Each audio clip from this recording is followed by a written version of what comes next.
দুপুরে ভাত নিয়ে চলে এলাম বন্ধুরা। আর কাতলা মাছের আলু বেগুন দিয়ে কাঁচা লঙ্কা আর কালো জিরে দিয়ে ঝোল করেছি। গরমের মধ্যে আর বেশি তেল মশলা ভালো লাগে না, তাই এই পাতলা ঝোল করেছি। আর এই পাবদা মাছের ঝাল করেছি, সর্ষে দিয়ে পোস্ত দিয়ে ঝাল করেছি কাঁচা লঙ্কা দিয়ে।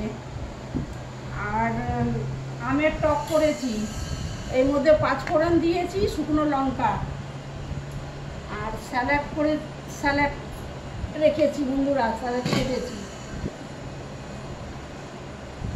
আর এই কেক বানিয়েছি একটুখানি, এই বিকেলবেলা খাবো বলে।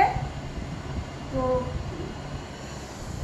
ভিডিওটা যদি ভালো লাগে তো লাইক শেয়ার সাবস্ক্রাইব করে দেবেন।